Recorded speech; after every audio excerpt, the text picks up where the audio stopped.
Good evening, everybody. Tonight, both President-elect Trump and Russian President Vladimir Putin are calling for a boost in their country's nuclear capabilities. Has Putin finally met his match?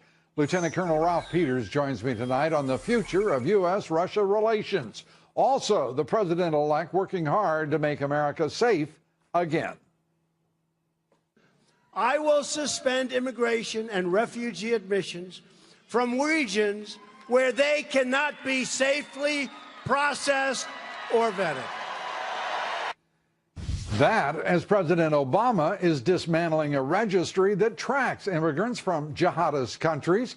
The newly named senior counselor to President-elect Donald Trump, Kellyanne Conway, joins us tonight, and political correctness on campus run amok. Students at the University of Virginia, in particular, waging a war on Christmas. Pastors Robert Jeffress and Darrell Scott join me tonight. Good evening, everybody. Our top story, President-elect Donald Trump today filling key positions in his administration. Trump tapping Sean Spicer as assistant to the president and press secretary. Spicer has been Republican National Committee Communications Director since 2011 and the party's chief strategist since 2015. Hope Hicks named assistant to the president, director of strategic communications. Jason Miller to become director of communications, and Dan Scavino, director of social media. Joining me now, the newly named counselor to President-elect Trump, Kellyanne Conway. First of all, Kellyanne, congratulations. This is a wonderful thing for you. I know it also requires considerable sacrifice on your part and your family. But it's also wonderful for the country. So in addition to congratulations, from me at least, certainly a thank you as well for what you're doing for the country. Lou, thank you so much. Means a great deal to me coming from you. Thank you. And we'll turn first to the Trump administration is underway with 28 days to go yet before President-elect Trump is sworn in. I have never seen a faster start to any administration or a faster receding from public view than President Obama's. This is really remarkable. He's delivering already on the tone and the pace that he promised as a candidate. He's also delivering on the content, Lou. He's putting together this cabinet in a way that reflects what his agenda for those first 100 days and beyond is. He's putting together free market thinkers who are going to help him create those 25 million jobs over 10 years and unleash energy and do the infrastructure program, repeal and replace Obamacare, do the immigration reform that he's promised. And also, I think he set the pace and the tone, the content, but he's done something else. You know, he's really threaded the needle, President-elect Trump has, between being the next president and being respectful that we still have a president. So he stopped short of making new policy with respect to foreign policy or domestic policy, but at the same time, he's not waiting until January 20th to get all the levers in motion. That respect and consideration does not appear at this point to be reciprocal, however. President Obama still pressing forward, taking Muslims, largely Muslims, off a registry, an immigration registry, making a decided point there. He is still, if you will, putting his, making himself felt in the most irritating of ways, or at least attempting to. I don't get the sense whatsoever that the president-elect is bothered by it at all, though. Not particularly. I think from a form and non-substantive perspective, the president and his closest advisors have been very helpful to the president-elect and his close advisors in terms of promising this transition from administration to administration. But that aside, these men differ ideologically and they differ substantively. And in some ways, in many ways, the election of President Donald J. Trump was a rebuke and a rejection of many of the policies that we've had over the last 4 to 8 years. That's very clear. You look at the polls, Lou, and you quickly see that some Americans see as health care, Obamacare, as President Obama's greatest accomplishment. but a nearly equal number see it as his greatest failure. And so you see a very divided country on the issues as well. But we're not that worried about the executive orders and the flurry of activity that are happening. Some people try to do that to make up for the unfinished business in the closing days and weeks of their administrations. But we know we'll read the public's mood on many different issues, and we'll match that up with what the president-elect has promised to do on these issues.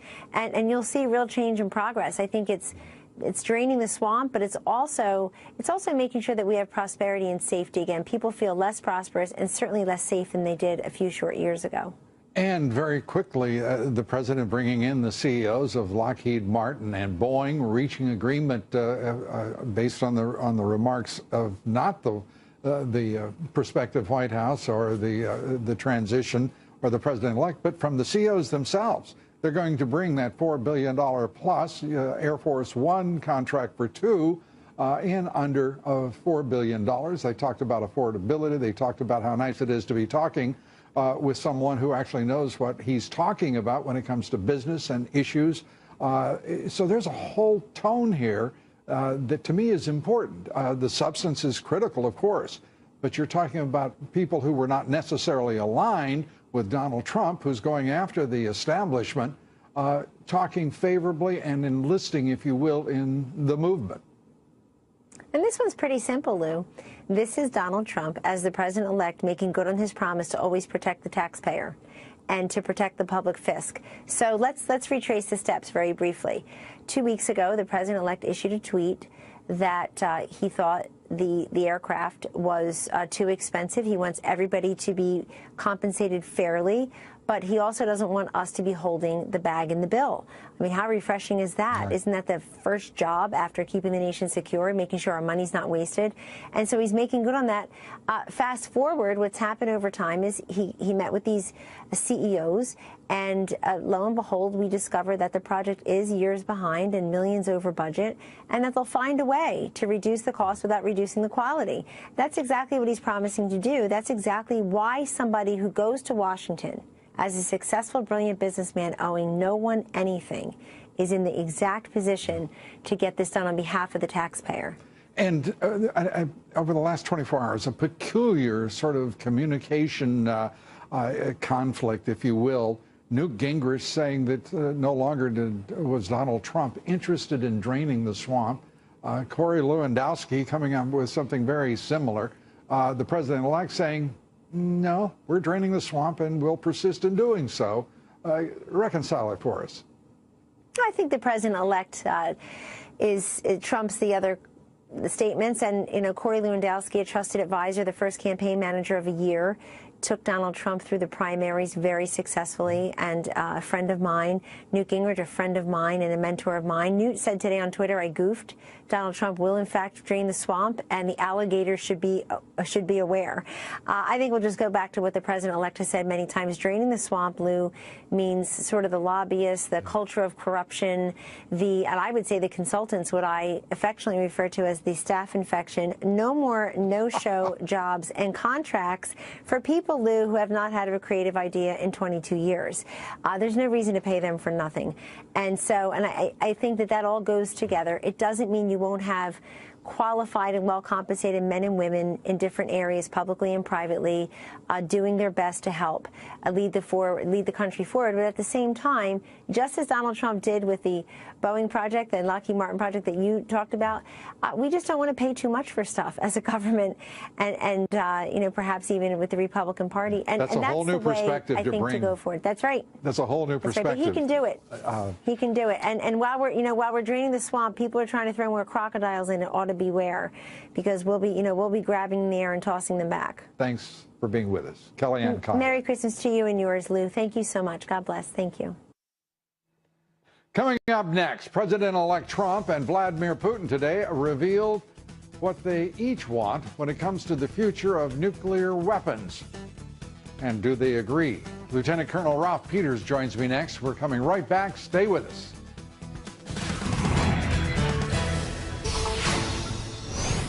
Breaking news now. President-elect Trump revealing on social media his thoughts about our nuclear capability. Trump tweeted this: the United States must greatly strengthen and expand its nuclear capability. until such time as the world comes to its senses regarding nukes. His tweet came just hours after Vladimir Putin called for boosting his country's nuclear abilities. But it's far from a nuclear arms race. Nonetheless, the president-elect gave additional insight, saying through his transition team, quote, President-elect Trump was referring to the threat of nuclear proliferation and the critical need to prevent it, particularly to and among terrorist organizations and unstable and rogue regimes. He's also emphasized the need to improve and modernize our deterrent capability is a vital way to pursue peace through strength. Joining us tonight, Fox News strategic analyst, Lieutenant Colonel Ralph Peters. Ralph, great to have you with us. And Merry Christmas. Merry Christmas and Happy New Year and Happy Holidays to all. It's a wonderful time. And even as we're sitting here talking about nuclear capabilities, in your judgment, is Donald Trump right or wrong on this issue? On this one, I'll give you, Lou, he is 100% right. Our nuclear triad, that is a combination of land-based missiles, submarine-launched missiles, and aircraft-delivered weapons. It's been desperately in need of modernization. We've been just kind of putting patches on the elbows and knees for a long time. Now we need true modernization. But not just that. Beyond the hardware itself, which is overdue for replacement, we also need to get back to a clear-cut doctrine that Obama's really muddied very much. The paradox of nuclear weapons, Lou, is you want them so terrible and frightening that you never have to use them. But with that, you also need the doctrine that says, hey, we are not going to let you hit us first. You threaten us with nuclear weapons or try to use them against us, and you will pay a disproportionate price, not a little tit for tat. Yeah, in the case of North Korea, however, that's been violated because they've threatened on a number of occasions a nuclear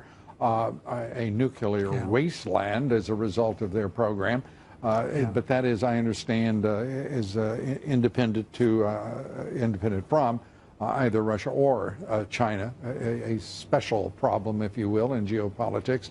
Let me turn to the way in which he is reacting, talking about being right on the issue of Muslim immigration from jihadist countries, in fact, immigration from jihadist countries.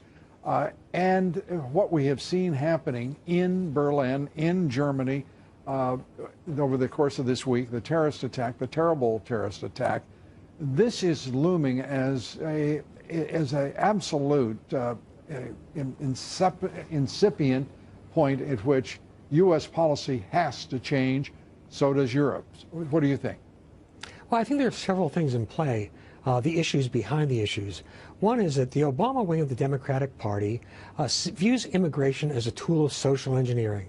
It's an article of faith with them that the less our country resembles the Founding Fathers, the better our country will be. And on top of that, you have the left's infatuation with Islam. Now, Muslims can come in a lot of different flavors. Most American Muslims are overwhelmingly constructive, law-abiding citizens. But the unwillingness to accept that radical Islam, extreme fanatical Islam, is a disease within that community that has to be torn out, cut out like a cancer, it just baffles me with the left. I'm willing to face it. And Chancellor Merkel is willing to face it. She's learned her lesson, but Obama is going to go out doing everything he can. What's the evidence of that? She's brought in somewhere around 1 million refugees, many of them illegally, and opened wide the arms of Germany to these people without proper vetting. She has not recanted. She's played a few electoral. Well, let me finish. She's played a couple of electoral games, but meanwhile, her policies remain in place. Well, no, they don't.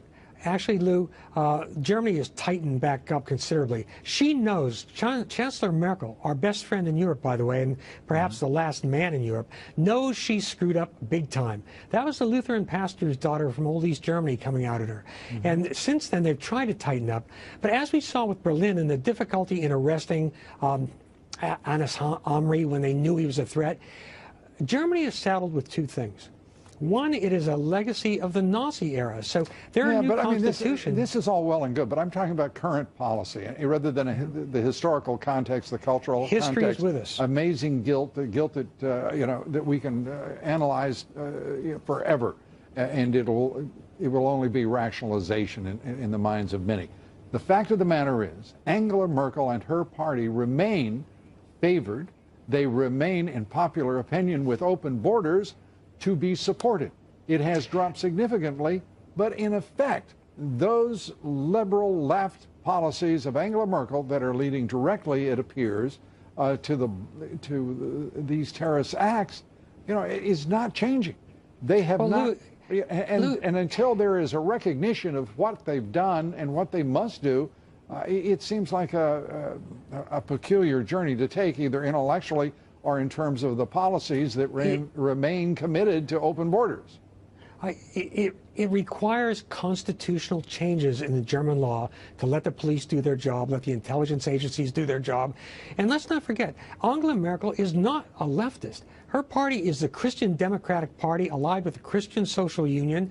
They're right of center. Again, they screwed up the immigration policy because of their history. Germany wants to be seen as a good guy nation, generous to all. And now they're trying to fix it. And as we know from our own experiences, fixing it is really, really hard. But, when I hear American conservatives making common cause with these far-right parties in Europe, they're Putin-funded, America-hating parties. It's about more than just immigration. It's about a lot more than immigration. And the neo-liberal globalists, and of which Angela Merkel is an important, if you will, flagpole. It's amazing when we sit here talking about right and left on a spectrum that is global, in which she fits only one part, and that is certainly neoliberal or left, at least in my view. Colonel, we're going to have to. Not in my view. Lou, I'd trade you 1,000 Barack Obamas for one Angela Merkel. Well, you know what? The great news is you do that. I don't have to, and neither does the country. Thanks so much. But it's quite a trade-off you're creating there. Thanks so much. Be sure to vote in our poll tonight. The question is, do you agree with President-elect Trump that we need to temporarily suspend Muslim immigration from jihadist countries? We'd like to hear from you. Cast your vote on Twitter at Lou Dobbs. Follow me on Twitter at Lou Dobbs. Like me on Facebook. Follow me on Instagram at Lou Dobbs Tonight. On Wall Street, stocks pulling back as we head into the holidays.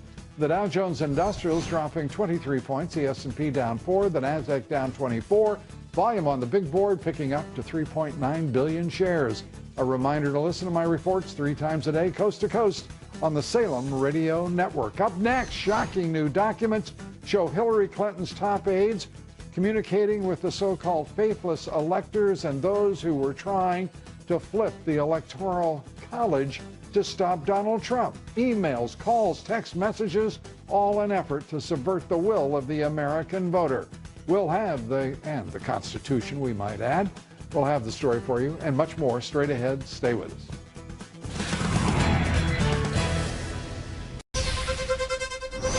Ivanka Trump and her 3 children harassed by a fellow passenger today on a JetBlue flight out of New York.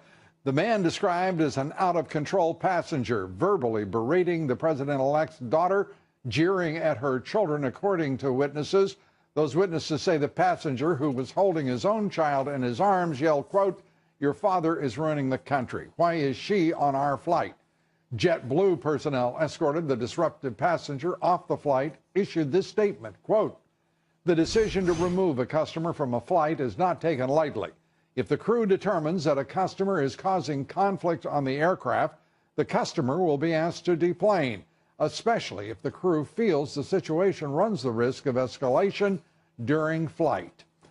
Well, we're now learning about the desperate measures employed by the Clinton campaign trying to interfere with the outcome of the election and the outcome of the Electoral College vote as well. Politico reporting that Clinton's top aides kept in constant contact with Electoral College defectors and those seeking to disrupt the electoral vote. Emails from Jennifer Palmieri and Jake Sullivan show they kept in touch with organizers of that effort for weeks. One of the first conversations occurred with Colorado elector Michael Baca. Baca was one of the leaders of a group trying to flip Republican electors to a third-party candidate. Baca now faces investigation by the state attorney general for possible charges for switching his vote to Governor John Kasich of Ohio. The futile efforts of the so-called faithless electors, of course, died Monday. Ironically enough, Hillary Clinton lost more electors than Trump. Trump, by the way, only had 2 electors defect. So quite an effort there, led by the losing Dems.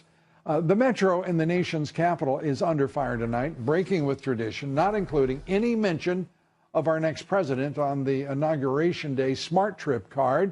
The metro claims they omitted a Trump photo because the president-elect's team never authorized a picture for use before the cards were printed. But permission is required to at least include Trump's name, which they didn't do. President Obama, however, there he is. He was featured prominently on the inauguration cards in 2009 and 2013. That swamp definitely needs some draining. Up next, the president-elect. Well, he's sticking to his battle cry that helped him win the White House. We are going to Washington, D.C., and we are going to drain the swamp. You probably heard me say it. Drain the swamp.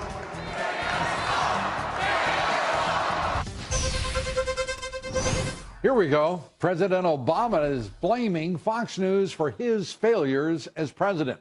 In an interview with the Atlantic magazine, the president said, quote, "If people are angry that somehow the government is failing, then they are going to look to the guy who represents government." And that applies, by the way, even to some of the folks who are now Trump supporters. They're responding to a fictional character named Barack Obama, who they see on Fox News or who they hear about through Rush Limbaugh. Joining me now to make sense of all of this, veteran of 10 presidential campaigns, Republican strategist Ed Rollins. Ed, great to see you. What's he on in Hawaii? Well, Hawaii is a wonderful place, and it's a very relaxing place, but certainly these aren't clear, coherent thoughts. For a man that's been president for 8 years to basically blame Fox News or Rush or anybody else for his demise, he had bad policy most of the time. He basically got outside the box and tried to make more presidential politics than he had, and he basically let his party get destroyed. There's far fewer governors, far fewer state legislatures, far He's members destroyed of Congress. the Democratic Party single-handedly. He really now, has. if he wants to give credit to Fox News, I for one, think that is a perfectly wonderful Christmas gift. But if he's trying to say that it wasn't his policies, his demeanor, his conduct, his just ultra-left approach and anti-democratic approach to the presidency, then he's deluding himself. Well, I think he is, and I think to a certain extent he'll have lots of time to reflect back on it. He can go write his book and basically do whatever. That's going to be a very thin book if it's about actual accomplishment, achievement. Well, he better write it awful quick, because I think Mr. Trump's going to undo a lot of the stuff that he did by executive order in about the first 2 weeks. So for the good of the country. So I think to a certain extent, it's always hard at the end of a presidency. It's always hard to move on. They say presidents have 2 good days: the day they get inaugurated, the day they dedicate their library. Yeah. We can't wait for him to dedicate his library. Yeah, that's to me, this is a great day for America that is approaching, and that is with Barack Obama leaving the White House and President Donald J. Trump walking in. That is an inflection point in American history, and what I personally believe is critical to the survival of the Republic. Not just the Republic. I think the free world needs a very significant leader from America, which we haven't had for a period of time. And as we watch all these various problems and we watch dictators rise up elsewhere, we need to project strength again, and certainly he will do that.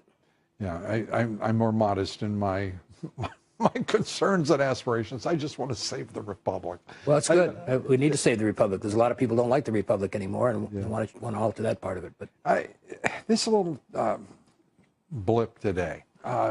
Newt Gingrich and Corey Lewandowski putting out the word that the president-elect no longer wanted to use the expression "drain the swamp."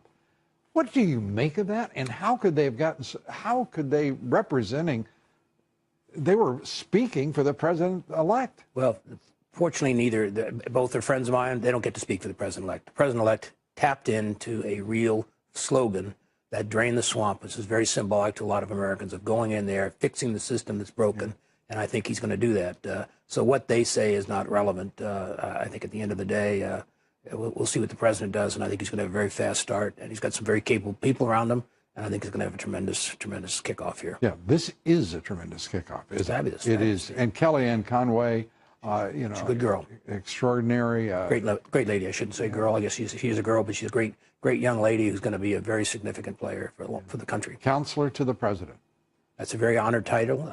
Some great people have had that title in the past, and I hope she does half as well as Ed Meese did, who had it, or Karen Hughes, who had it for George W. Bush. Well, I think she'll do. She'll do just fine. I think she'll do double what they did. And she'll be a real. I just build those expectations. She'll be a real inspiration too. As a working mother with 4 kids who makes sure her kids are not going to be neglected. I congratulate her on the job. I just think she's going to be such a force, an intellect, and just a terrific person to have next to the president when he needs sage counsel and a great person. There's a great person. There's others there too, but she certainly played a very critical role. Will continue to play. Absolutely. It was quite something, and Ed Rollins is quite something. Thank you, my friend. Good to Merry Christmas. Merry Christmas to you. It's nice to be able to say that again, isn't it? Yeah, isn't it? I've always said it, but it's just Merry Christmas. Yeah, me too. Those of you who don't recognize Christmas, wish you happy holidays, but Merry Christmas to those of us that care about it. I can say amen, brother. How about that? It's perfect. Thank you. Thanks so much, Ed Rollins.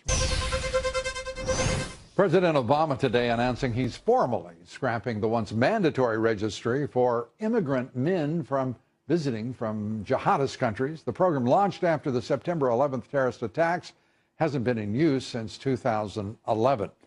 And the United Nations today indefinitely postponed a vote that sought to condemn Israeli settlement construction in the West Bank and East Jerusalem. The delay came hours after the president-elect publicly urged that resolution be vetoed. Joining me now, former senior advisor to UK Prime Minister David Cameron, Steve Hilton joins us. Steve, thanks for being here. And let's start with first the United Nations vote. Well, the deferral of that vote. It seemed to be specifically tied to one cause, and that is Donald J. Trump, president-elect, saying this should be vetoed. And it's just so interesting, the energy he's bringing to the role, even before he's there, and you're seeing it all over the place. And I thought this was really encouraging. It shows that actually the world is understanding now that there are going to be some big changes. It is not going to be business as usual. And that is what I think we need to see on so many areas of policy. And today was a really strong, specific example. And we watched something that I just don't think there's been a parallel. The opposition of business to the anti-establishment candidate, that is Donald Trump, is understandable, was understandable, and next CEOs are showing up in Florida at Mar-a-Lago and meeting with the president, specifically Lockheed Martin and Boeing, to talk about reducing below the $4 billion threshold, the construction of 2 Air Force One aircraft, and the F-35 program, which is totally out of control and represents billions and billions of dollars. These big corporations, I saw it myself when I was inside government in the UK with David Cameron. These big corporations have been ripping off the taxpayer for decades, probably even more than decades. And that's because there's never been anyone in charge who really understands how to properly negotiate, who takes the personal interest in these massive deals that cost the taxpayer so much money. And it's not just that the money is way over what should be paid. The quality of what's delivered is often poor. And that all goes to the heart of Trump's argument during the campaign about draining the swamp. Because the reason that these terrible contracts go through is because the people doing the procurement deals, the civil servants and the bureaucrats, know that when they leave, they're going to end up advising those companies or on the boards of those companies. That whole mess is something that he's really going to have to clear up, and he's starting right now. Yeah, and he is serving an important notice on them. These are public-private partnerships between some of our leading corporations in the defense industry and, of course, the federal government. Not recognized as such often by the left-wing media, but that's precisely what they are. And there is a relationship, sometimes not from the conservative side either, but there is an important relationship that has to be balanced, and Donald Trump is taking that on. I want to ask you, because talking about Prime Minister Cameron, as we were announcing the news of these appointments by President-elect Trump today, Kellyanne Conway moving into the West Wing. It appears she's going to be right next to the president. It looks like there's a real emphasis now on the people who got him there. Yeah. And that makes me personally feel better, and also to see someone with Kellyanne's immense capability and achievement stepping in to be of service. It's really good news. When I heard that announcement today, the fact that she was going to be inside, really close to him, and not, by the way, just playing a communications role or as press secretary, a really serious substantive role right at his side. I think that's incredibly important because you've got her, you've got Steve Bannon, you've got people that really understand what the mission is, the mission to really shake things up, because pressure's going to come from the establishment to do business as usual, and you've got to have those allies with you right at your side to keep going and to deliver the promises that he was elected on. And the brief suggestion that the president-elect is going to abandon, drain the swamp was immediately. Yeah, exactly. That illusion was put to rest, and the president-elect made it clear he's still swamp draining. Steve Hilton, great to have you with us. Great to see you. Thanks so much. We're behind on giving answers to our poll results. I apologize. We asked Monday, do you think it's possible the Democratic Party will ever recover from Barack Obama? 57% of you said yes, it is likely he will never recover. Tuesday, we asked you, do you believe the Justice Department should be investigating all threats and harassment of Electoral College members? 94% of you said yes, it should. I agree with you in all cases. And last night we asked you, will President Obama go down as the worst president in history? I have to tell you, I'm in favor of this shorter question. We may go to that as a matter of policy from here on. 88% of you said yes. The reason, by the way, we had to do some makeup is yours truly got a little long-winded. It was an aberration from my career. I assure you it'll never, ever happen again. Up next, the war on Christmas hitting college campuses. We are just kind of letting the administration know that a lot of students on campus choose not to celebrate anything in the winter season. Cool. It's like a very Christian normative campus, and so we feel like it's just not really a safe space for people of different faith traditions. Pastors Daryl Scott and Robert Jeffress join me next to take all of that up. Stay with us. We'll be right back.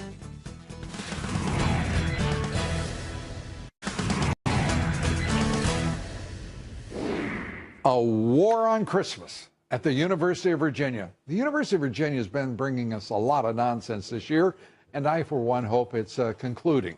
The conservative website Campus Reform sent reporters to talk with dozens of UVA students who agreed to sign a fake petition that would ban any reference to Christmas at their school.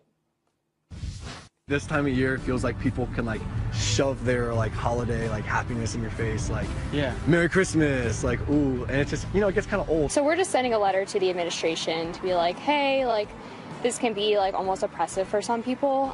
Would you guys like to sign? I will totally sign. Yeah.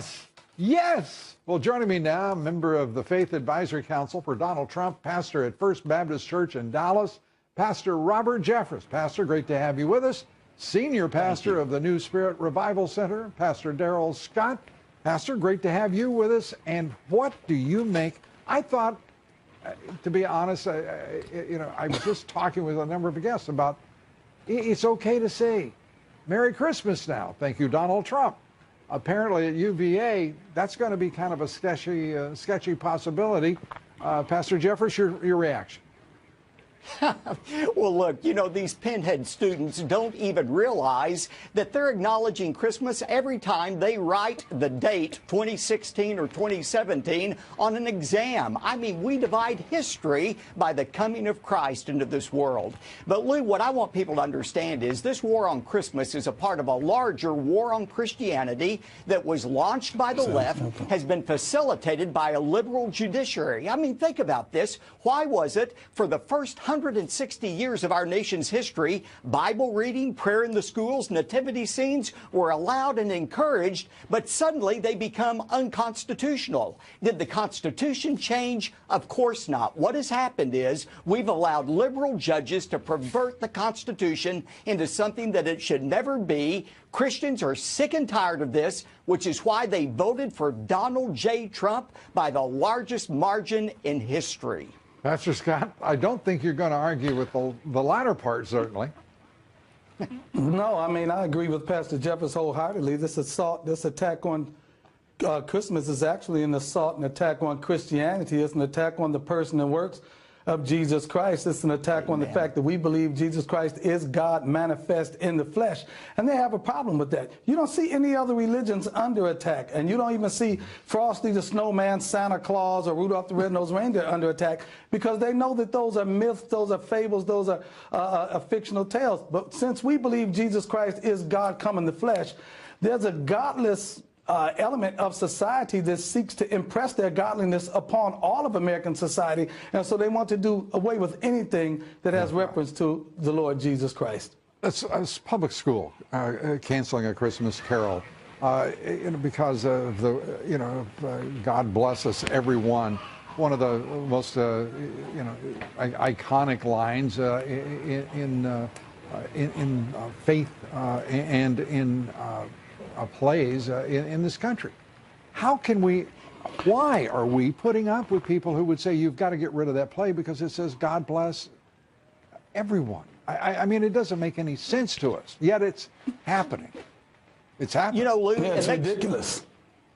Go ahead. It makes me wonder if these same it makes me wonder if these same people want to climb on top of the Washington Monument and scratch out the words that are on the capstone, "Praise be to God." I mean, this nation was founded as a Christian nation, and while we welcome people of all faith and no faith, this nation has always been a Christian nation. Our Supreme Court, over and over again, John Jay, the first Chief Justice of the Supreme Court, said America is a Christian nation. And Pastor Scott? And you know what? We acknowledge God in our Constitution. We acknowledge the fact that all men are created, amen, by God and endowed by God with certain inalienable rights. And so, once again, this is an attack on Christianity. I don't see any other religious holidays under attack as the Christian holidays are. We're so busy in America trying to promote tolerance, but this tolerance is tolerating everything except Christianity. They look at Christians as narrow-minded bigots, but the opposite is actually true. Christianity is being bigoted against. We're under attack, and it's once again the person of the Lord Jesus Christ that is under attack. Amen. But the Bible says no weapon formed against us shall be able to prosper. So we're going to be all right. Well, with that, a declaration of victory, and frankly, there is a new sense in the country. One that is more tolerant, if I can use that expression, of Christianity, because people have become extraordinarily intolerant toward the people of faith in this country, and hopefully all of that is changing, and with no small thanks going to a fellow by the name of, and title, President-elect Donald J. Trump. And you gentlemen played a big role in that. Right. Pastor, Amen. Pastor Scott, Pastor Jeffers, thank you both so much. Good to see you. Thanks, God Lou. bless you. Merry Christmas. Merry Christmas. That's it for us tonight. Thanks for being with us. And Merry Christmas to you from New York. See you later in the new year.